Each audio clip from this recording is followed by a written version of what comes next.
பேசுறதுக்கு கஷ்டம் இருக்கு. மன்னிக்கணும், நான் ஆங்கிலத்தில் பேச போறேன்.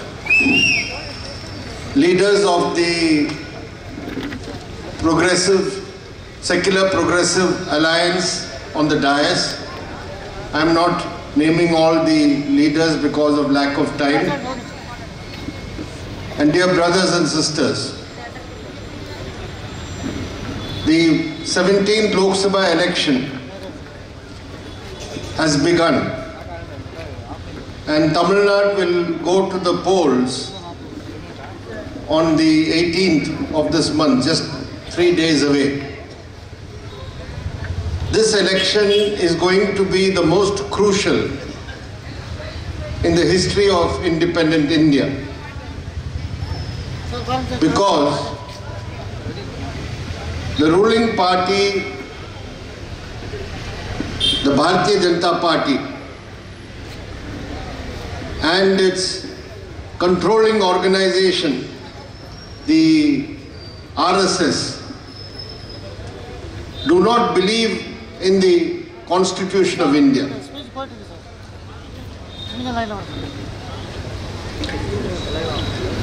இந்த கூட்டத்தின் தலைவர் அவர்களே, இந்த மேடையிலே அமர்ந்திருக்கின்ற முற்போக்கு மதசார்பின்மை கூட்டத்தினுடைய பல்வேறு இயக்கங்களை சேர்ந்த தலைவர்களே, நேரமின்மை காரணமாக நான் தனித்தனியாக பெயரை குறிப்பிடவில்லை.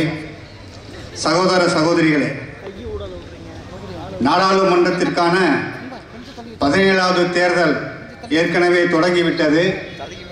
தமிழகம் 18ஆம் தேதி அன்றைக்கு, அதாவது இன்னும் 3 நாட்களில் தேர்தலில் தமிழக மக்கள் வாக்களிக்கப் போகின்றார்கள். இந்தியாவுடைய வரலாற்றிலேயே மிக மிக முக்கியமான காலகட்டத்தில், மிக சிக்கலான காலகட்டத்தில் இந்த தேர்தல் நடைபெறப் போகிறது என்பதை நான் உங்களுடைய கவனத்திற்கு கொண்டு வர விரும்புகின்றேன். ஏனென்று சொன்னால், இன்றைக்கு இந்தியாவை ஆண்டு கொண்டிருக்கின்ற பாரதிய ஜனதா கட்சியும் சரி, அதனை தனது கட்டுப்பாட்டிற்குள் வைத்து கொண்டிருக்கின்ற பாசிச குணத்தை வெளிப்படுத்துகின்ற RSS அமைப்பும் சரி, இந்தியாவுடைய அரசியல் சட்டத்தை அவர்கள் மதிப்பதே இல்லை. Today is the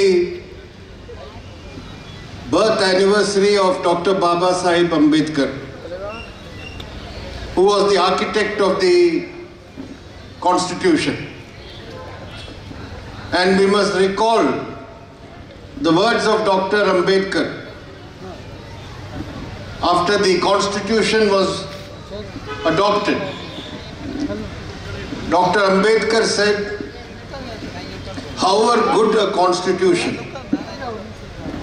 if the people working the constitution are bad, then the result will be bad. Today, the people who are entrusted with the responsibility of implementing this constitution are the very people who want to subvert the constitution. That is the danger today. So this election is going to be crucial, because those who believe in this constitution, those who believe in secularism and democracy, the principles enshrined in the constitution, they have to come together to defeat the Bharatiya Janata Party and remove the Modi government from power. இன்றைக்கு Baba Saheb doctor Ambedkar அவர்களுடைய பிறந்த நாள். Doctor Ambedkar அவர்கள்தான் நம்முடைய அரசியல் சட்டத்தை உருவாக்கிய சிற்பி என்பது நாம் அனைவருக்கும் தெரியும். அந்த அரசியல் சட்டத்தை நிறைவேற்றி முடித்தவுடன் டாக்டர் அம்பேத்கர் அவர்கள் அந்த அரசியல் நிர்ணய சபையிலே என்ன சொன்னார் என்பதை நாம் நினைவுபடுத்திக் கொள்ள வேண்டும். உங்களுடைய கவனத்திற்கு நான் கொண்டு வர விரும்புகின்றேன். நம்முடைய அரசியல் அமைப்பு சட்டம் என்பது மிக சிறந்த அரசியலமைப்பு சட்டம். ஆனால் அரசியல் அமைப்பு சட்டம் எவ்வளவு சிறந்ததாக இருந்தாலும் அதனை அமலாக்க வேண்டியவர்கள் தீயவர்களாக இருந்தால் இந்த அரசியலமைப்பு சட்டம் எதற்கும் பயன்படாது என்று அன்றைக்கு டாக்டர் அம்பேத்கர் அவர்கள் அந்த அரசியல் நிர்ணய சட்ட சபையிலே கூறினார். இன்றைக்கு இந்த அரசியல் சட்டத்தை யார் அமலாக்க வேண்டிய இடத்தில் இருக்கின்றார்கள்? இன்றைக்கு பாரதிய ஜனதா கட்சிக்காரர்கள் தான் இன்றைக்கு இருக்கிறார்கள். அவர்கள் தான் இந்த அரசியல் சட்டத்தை குழி தோண்டி புதைக்க பார்க்கின்றார்கள். யார் இந்த அரசியல் சட்டத்தை குழி தோண்டி புதைக்க எண்ணுகிறார்களோ அவர்கள் தான் இன்றைக்கு அமலாக்க வேண்டிய இடத்தில் இருக்கின்றார்கள்.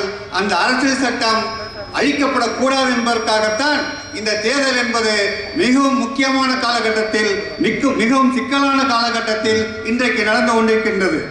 யாரெல்லாம் இந்த அரசியல் சட்டத்தை நம்புகின்றார்களோ, யாரெல்லாம் மத சார்பினை விரும்புகின்றார்களோ, யாரெல்லாம் ஜனநாயகத்தினுடைய மாண்புகளை உணர்கின்றார்களோ அவர்களெல்லாம் இன்றைக்கு ஒரே அணியிலே திரண்டிருக்கின்றார்கள். இன்றைக்கு பாரதிய ஜனதா கட்சியை, மோடி அரசாங்கத்தை தூக்கி எறிய வேண்டும் என்ற ஒரே நோக்கத்திற்காக இன்றைக்கு ஓரணியிலே இந்த மதசார்பற்ற சக்திகள் திரண்டிருக்கிறார்கள் என்பதை உங்களுடைய கவனத்திற்கு நான் கொண்டு வர விரும்புகின்றேன். During the last 5 years of the BJP's rule, time and again BJP members of parliament and even ministers in the union cabinet have made statements that the constitution has to be changed.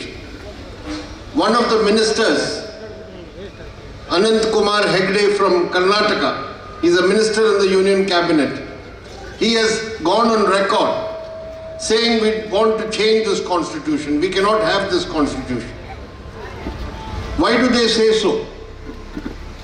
Because the RSS has never accepted this constitution.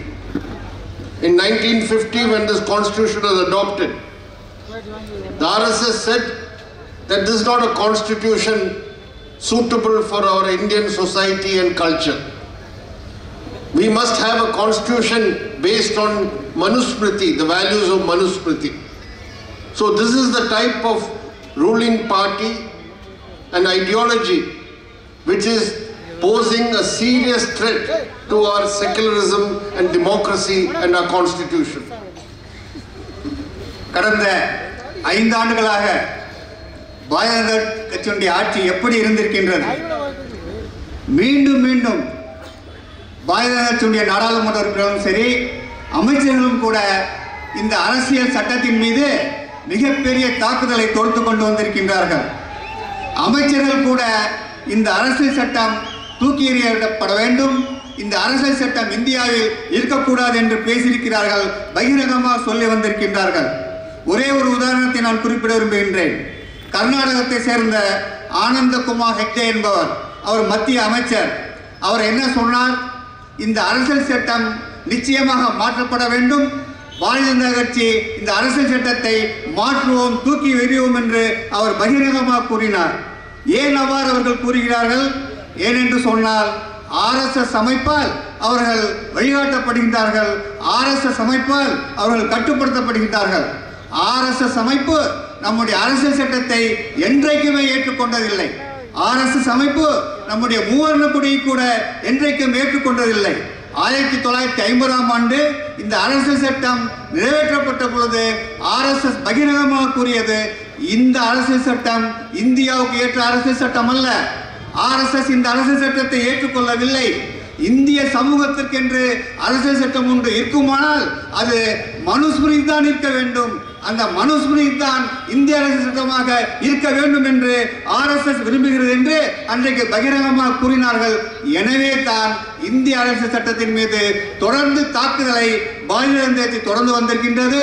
மதசார்பினை பாதுகாக்கின்ற, ஜனநாயகத்தை பாதுகாக்கின்ற இந்த அரசியல் சட்டத்தை குழி தோண்டி புதைக்க வேண்டும் என்பதுதான் ஆர்எஸ்எஸ் எண்ணம். அந்த ஆர்எஸ்எஸ் எண்ணத்தை தான் பாரதிய ஜனதா கட்சி, மோடியுடைய ஆட்சி இன்றைக்கு அமலாக்க துடித்துக் கொண்டிருக்கின்றது.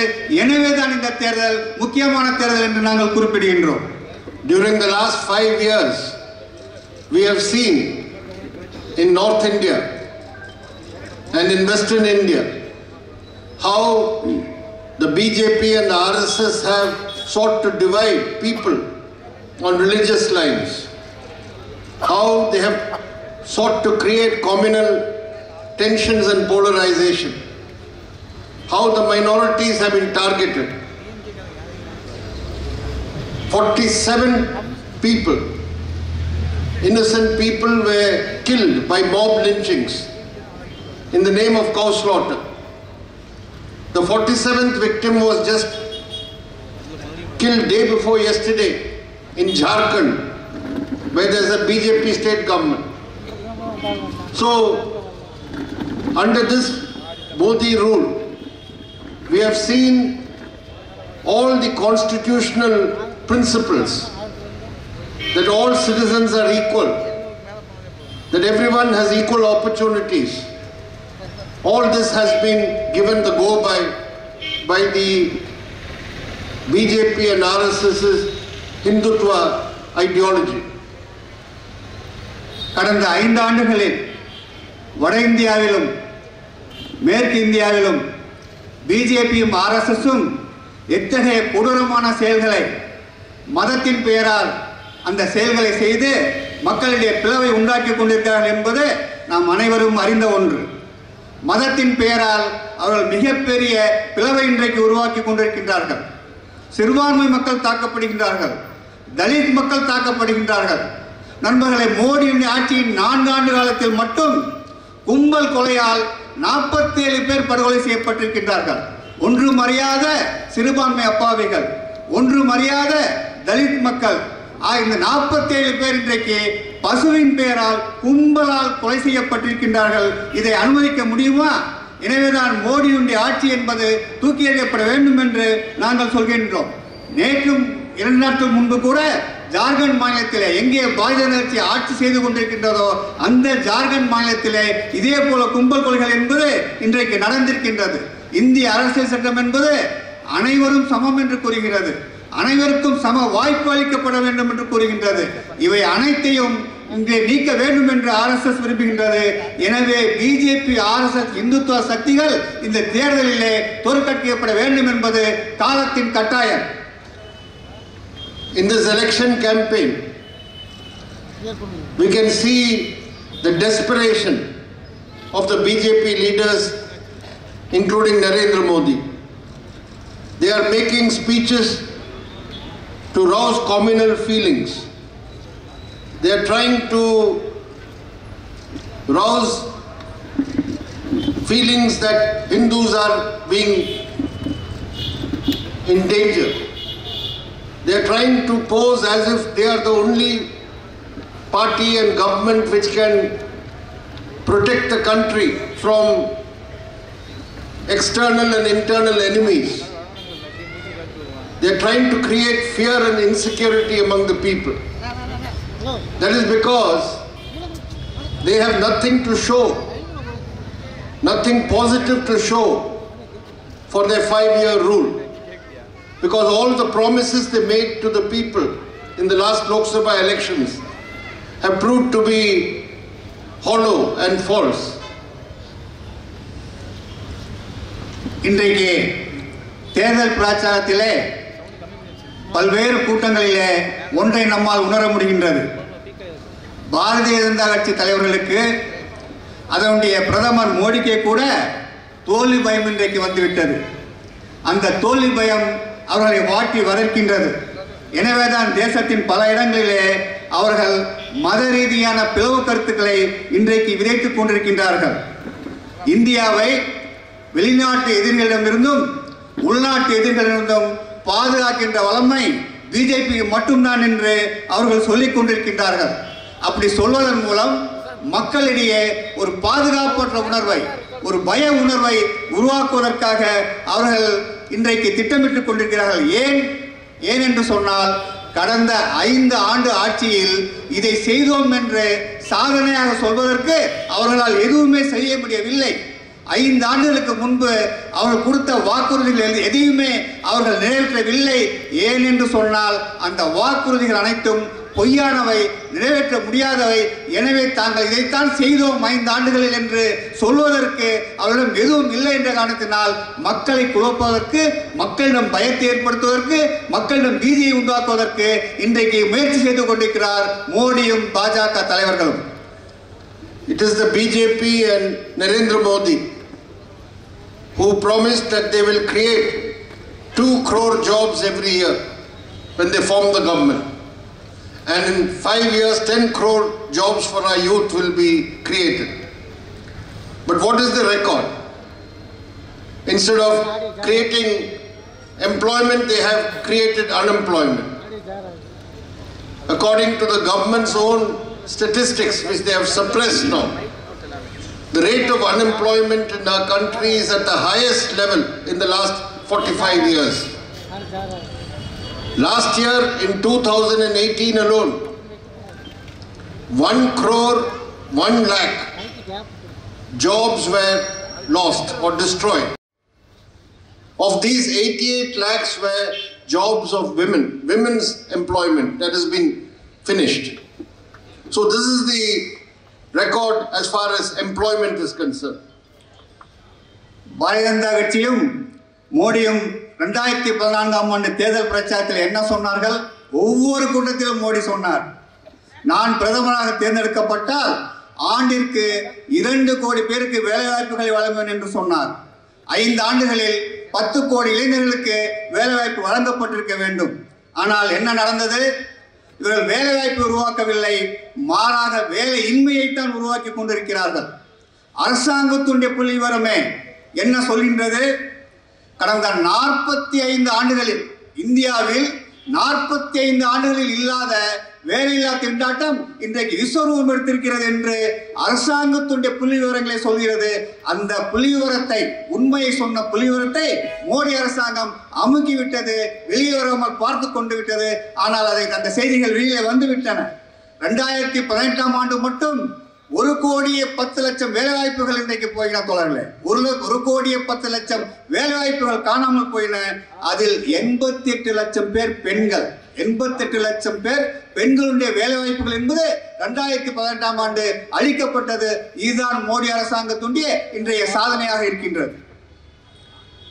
This is not some figure or statistic in abstract.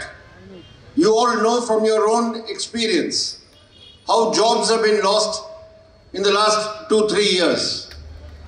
Here in Coimbatore itself is a best example of that, where thousands of jobs have been lost because of the closure of small and medium enterprises, because of the Modi's demonetization of 500 and 1,000 rupee notes, followed by the imposition of the GST. You have seen large-scale closure of so many small, medium and micro enterprises, which has thrown so many people out of their jobs and livelihood. So this is the reality. Here is a government which has launched a serious assault on the livelihood of the people. இந்த வேலையில்லா திண்டாட்டம் என்பது 1,10,00,000 வேலைவாய்ப்புகள் காணாமல் போயின என்பது வெறும் புள்ளி விவரங்கள் அல்ல நண்பர்களே. உங்களுடைய சொந்த அனுபவத்தில் இருந்தே உங்களுக்கு தெரியும். கோவை நகர மக்களுக்கு அந்த அனுபவம் நன்றாக தெரியும். எப்படி வேலைவாய்ப்புகள் பறிக்கப்பட்டன, எப்படி வேலைவாய்ப்புகள் அழிக்கப்பட்டன என்பதற்கு மிக சிறந்த உதாரணம் இந்த கோவை மாநகரம் தான் என்பதை நான் குறிப்பிட விரும்புகின்றேன். சிறு தொழில்களும் குறு தொழில்களும் மத்தியதர தொழில்களும் ஏராளமான தொழில்கள் இன்றைக்கு கோவை மாநகரத்தில் மூடப்பட்டிருக்கின்றன. லட்சக்கணக்கானவர்கள் இன்றைக்கு வேலை இழந்திருக்கின்றார்கள். ஏன், என்ன காரணம்? பணமதிப்பு நீக்க நடவடிக்கை. 500 ரூபாய் 1000 ரூபாய் செல்லாது என்று ஒரே இரவில் நரேந்திர மோடி அறிவித்தார். அதனைத் தொடர்ந்து மிகவும் பொருத்தமற்ற கொடூரமான ஜிஎஸ்டியை அமலாக்கினார். இவை இரண்டின் காரணமாக இன்றைக்கு கோவை நகரம் உட்பட இந்தியாவின் பல நகரங்களில் சிறு தொழில்களும் குறு தொழில்களும் சிறு வணிகமும் இன்றைக்கு அழிந்துவிட்டது. லட்சக்கணக்கான இன்றைக்கு வேலை வாய்ப்புகள் இழந்து நிற்கின்றார்கள். இதுதான் இன்றைய யதார்த்தம். எனவே தான் மோடி அரசாங்கத்துடைய 5 ஆண்டு கால ஆட்சி என்பது மக்களுடைய வாழ்வாதாரத்தின் மீது தொடுக்கப்பட்ட மிகப்பெரிய தாக்குதல் என்பதை நாங்கள் கூற விரும்புகின்றோம். The other major failure of this government is its promise to tackle the agrarian crisis of providing farmers with a decent price and livelihood. I don't want to go into all those details, but in the BJP's election manifesto, they promised to give farmers cost of production plus 50% as the minimum support price for their produce. But nowhere has this been implemented. And farmers steeped in debt have committed suicide in their thousands in different parts of the country. Now, before the elections, the Modi government announced that they'll give 6,000 rupees per family, farmer's family, per year, which means not even 17 rupees a day. What is the use of such a paltry amount for the farmers? This itself is an admission of their abject failure to fulfill their commitment to the farmers. இன்னொரு மிகப்பெரிய வாக்குறுதி மோடி தந்தது என்பது இந்த நாட்டின் முதுகெலும்பாக இருக்கின்ற விவசாயிகளுக்கு. நான் அதன் விவரங்களுக்குள் செல்ல விரும்பவில்லை. ஆனால் மோடி என்ன சொன்னார்? விவசாயிகள் அவருடைய விளைச்சலில் உருவாக்குவதற்காக எவ்வளவு செலவு செய்கிறார்களோ அதில் 50% கூட்டி 150% ஆதார விலையாக விவசாயிகளுக்கு தருவேன் என்று சொன்னார். நண்பர்களே, இந்தியாவில் எந்த பகுதியிலும் ஒரு பகுதியில் கூட இந்த வாக்குறுதி என்பது இன்றைக்கு நிறைவேற்றப்படவில்லை. எனவே விவசாயிகள் கடனில் மூழ்கியிருக்கிறார்கள். அவருடைய வாழ்வாதாரம் பாதிக்கப்பட்டிருக்கின்றது. எனவே ஆயிரக்கணக்கில் லட்சக்கணக்கில் இன்றைக்கு விவசாயிகள் தற்கொலை செய்து கொண்டிருக்கின்றார்கள். இவ்வளெல்லாம் தற்கொலைகளுக்கு பிறகு இன்றைக்கு மோடி என்ன சொல்கிறார்? விவசாயிகளுடைய ஒரு குடும்பத்திற்கு ஒரு ஆண்டிற்கு 6000 ரூபாய் தருவேன் என்று சொல்கிறார். அதனுடைய பொருள் என்ன? ஒரு நாளைக்கு 17 ரூபாய் கூட கிடையாது. இந்த அற்ப தொகையை 17 ரூபாய்க்கும் குறைவான இந்த அற்ப தொகையை வைத்துக்கொண்டு ஒரு விவசாயியுடைய குடும்பம் என்ன செய்ய முடியும் என்பதை நீங்கள் யோசித்து பாருங்கள். எனவே தான் இந்த 6000 ரூபாய் கொடுத்தது என்பதனுடைய பொருள் என்ன? விவசாயிகளுடைய கோரிக்கையை தன்னால் அமலாக்க முடியவில்லை, விவசாயிகளுடன் தந்த கோரிக்கையில் நான் தோல்வி அடைந்து விட்டேன் என்று மோடியை ஏற்றுக்கொண்டதுதான் இந்த 6000 ரூபாய் தருவது என்பது. அது கூட ஒரு அற்ப தொகை. எனவே தான் இந்த கோரிக்கையிலும் கூட நரேந்திர மோடி அவர்கள் இந்த வாக்குறுதியை நிறைவேற்றவில்லை என்பதை நான் உங்களுக்கு கூற விரும்புகின்றேன். It is the claim of Narendra Modi time and again that he has provided a corruption-free government. He says there is not even a single instance of corruption under his regime. But now, every day, more and more exposures are coming of one of the biggest corruption scandals, which is the Rafale jet purchase scandal. How Narendra Modi himself intervened to change the agreement and to get contracts for his favorite capitalist, Anil Ambani. All those details are now coming out. How the French government was compelled to accept Anil Ambani as a partner. And now 30,000 crores worth of contracts are now being given to a company which has no experience whatsoever in defense production. So on all fronts, the Modi government has failed, except in one area, which is to divide the people, to try to create communal tensions and to target the minorities, and to damage and destroy the secular basis of our system. Narendra Modi அவர்கள் தன்னுடைய ஒரு மிகப்பெரிய சாதனையாக இன்றைக்கு பல கூட்டங்களை கூறி வருவது என்னவென்று சொன்னால், என்னுடைய ஆட்சியில் ஒரு ஊழல் கூட நடக்கவில்லை என்று அவர் கூறிக்கொண்டிருக்கின்றார். ஆனால் அதை விட ஒரு மிகப்பெரிய பொய் எதுவுமே கிடையாது. மோடியுடைய ஆட்சியில் நடந்த ஊழல்கள் பற்றி இன்றைக்கு பல்வேறு விவரங்கள் வந்து கொண்டிருக்கின்றன. அந்த ஊழல்கள் இன்றைக்கு அம்பலம் ஏறி கொண்டிருக்கின்றன. அந்த ஊழல்களில் மிகப்பெரிய ஊழலாக இன்றைக்கு மக்களிடத்திலே விவாதிக்கப்படுவது, பத்திரிகைகளில் விவாதிக்கப்படுவது ரஃபேல் ஊழலாகும். ரஃபேல் ஊழலிலே எப்படி நரேந்திர மோடியே நேரடியாக தலையிட்டு பிரெஞ்சு அரசாங்கத்திடம் பேசி தன்னுடைய உற்ற நண்பர் அனில் அம்பானிக்கு அந்த ஒப்பந்தத்தை வாங்கி தந்தார் என்பது இன்றைக்கு வெளிப்பட்டிருக்கின்றது. பிரெஞ்சு அரசாங்கத்தை நரேந்திர மோடி அலுவலகமும் மிகவும் நிர்பந்தித்து அவருடைய ஒரு பங்காளியாக கூட்டாளியாக அனில் அம்பானியை ஏற்றுக்கொள்ள வேண்டும், பொதுத்துறை நிறுவனமான பெங்களூரை சேர்ந்த ஹிந்துஸ்தான் ஏரோநாட்டிக் நிறுவனத்துக்கு அது அந்த ஒப்பந்தம் போகக்கூடாது என்பதற்காக நரேந்திர மோடியும் செயல்பட்டிருக்கார் என்பது இன்றைக்கு அம்பலமாக இருக்கின்றது. இதன் மூலம் இராணுவ தளவாட உற்பத்தியில் சிறு அனுபவம் கூட இல்லாத அனில் அம்பானிக்கு 13,000 கோடி ரூபாய் லாபம் உருவாக்கின்ற விதத்தில் இன்றைக்கு மோடி செயல்பட்டிருக்கின்றார். இதைவிட மிக கேவலமான ஊழல் ஏதாவது மோடி ஆட்சியில் இருக்க முடியுமா? எனவேதான் சொல்கின்றோம், அனைத்து முனைகளிலும் அனைத்து திசைகளிலும் மோடி அரசாங்கம் என்பது இன்றைக்கு தோல்வி அடைந்து விட்டது. அவர்கள் தோல்வி அடையாமல் இருக்கின்ற ஒரே ஒரு விதிவிலக்கு ஏதாவது இருக்கும் என்று சொன்னால் அது மத கலவரங்களை ஏற்படுத்துவதுதான். மதத்தின் பெயரால் மக்களிடையே பிளவுபடுத்துவதுதான், மதசார்பின்மை அழிப்பது என்பதுதான். அதில் ஒன்றில்தான் மோடி அரசாங்கம் ஒரு சாதனை செய்திருக்கிறது என்பதை நான் குறிப்பிட விரும்புகின்றேன்.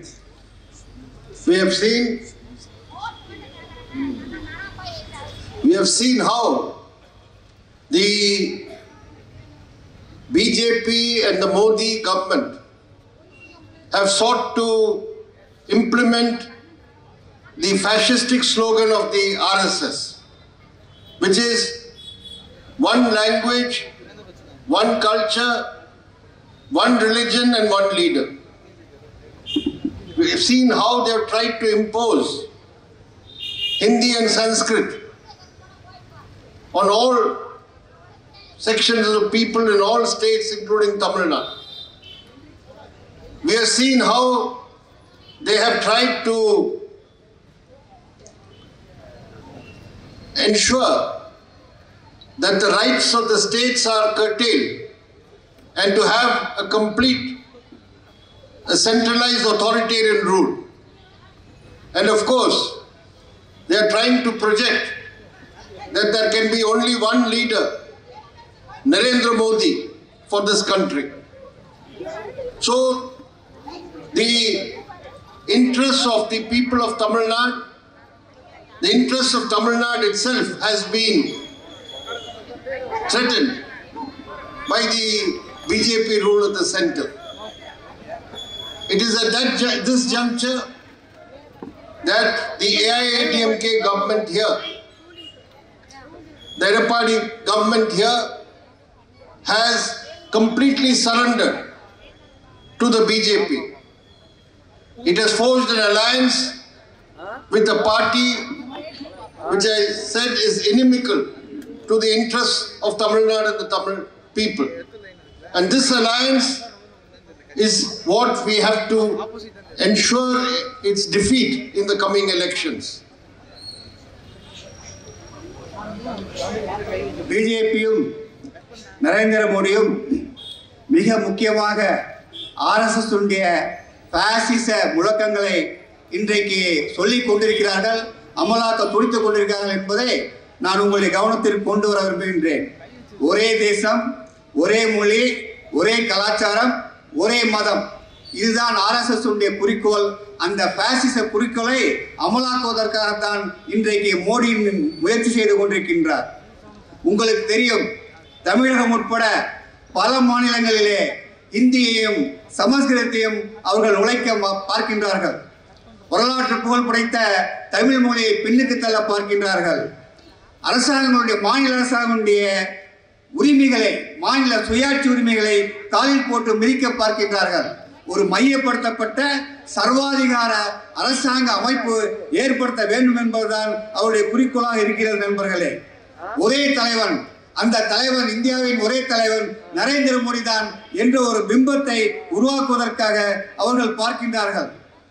இத்தகைய பாசிச முழக்கங்களால், இத்தகைய பாசிச கொள்கைகளால் தமிழகமும் தமிழக மக்களின் உரிமைகளும் இன்றைக்கு மிகப்பெரிய அச்சுறுத்தலுக்கு ஆளாகி கொண்டிருக்கின்றன.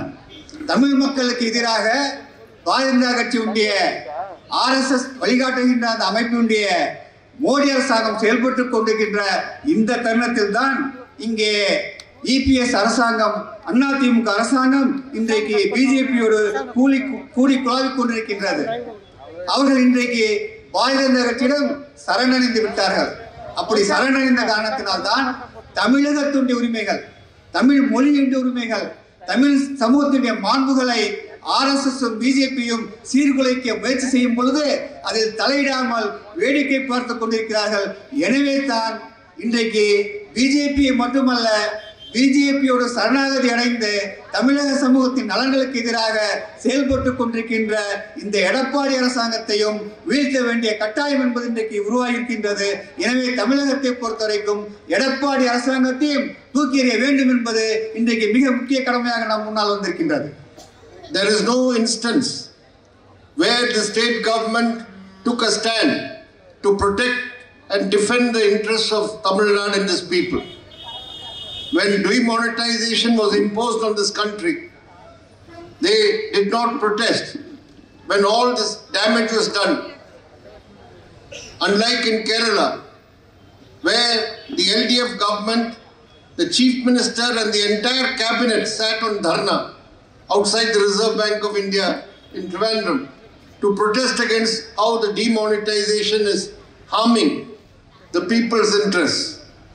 So in every instance here in Tamil Nadu, the AIADMK government has proved to be a slave of the BJP government in the center.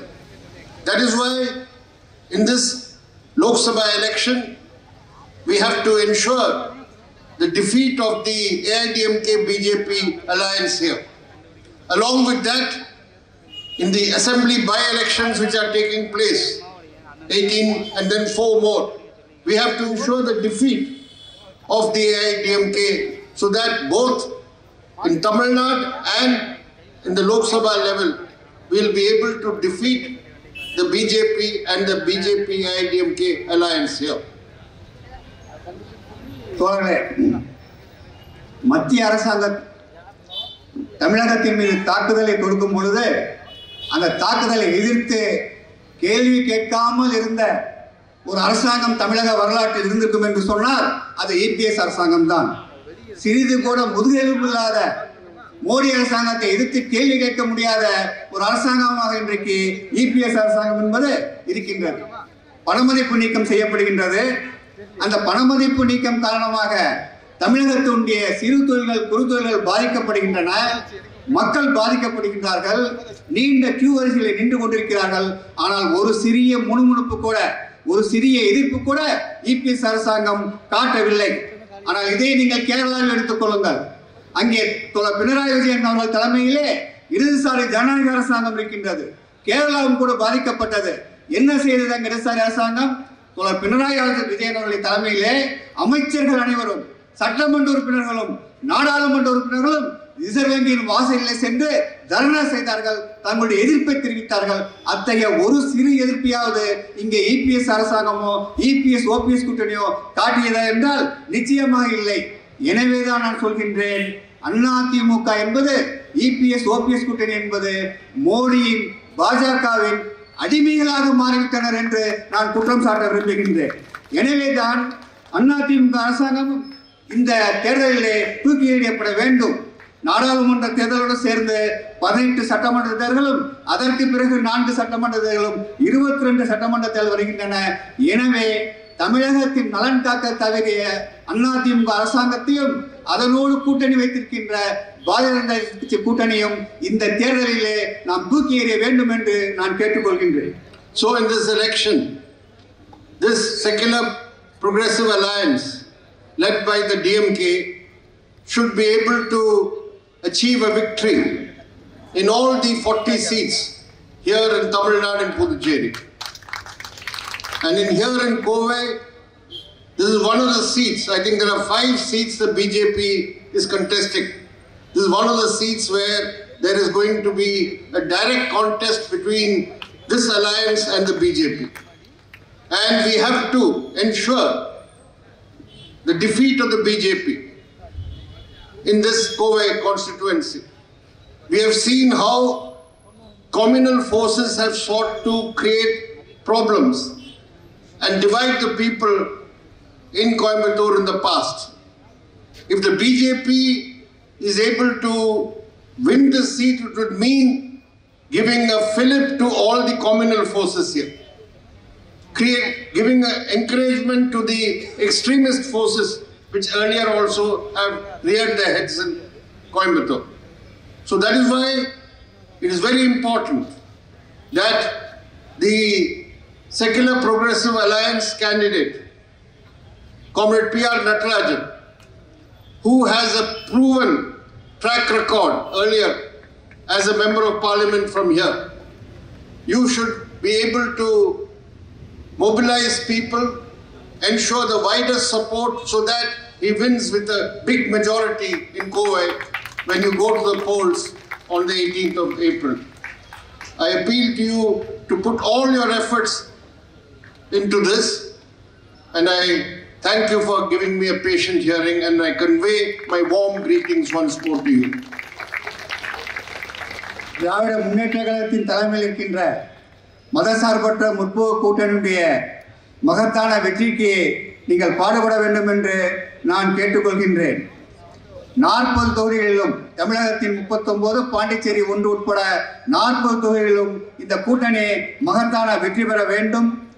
Kovai நகரத்தை பொறுத்தவரைக்கும், இந்த கோவை தொகுதியை பொறுத்தவரைக்கும் பிஜேபி நேரடியாக இந்த கூட்டணியோடு மோதுகின்ற 5 தொகுதியில் 1. எனவே இந்த தொகுதியிலே நீங்கள் பிஜேபி தோற்கடிக்க வேண்டும்.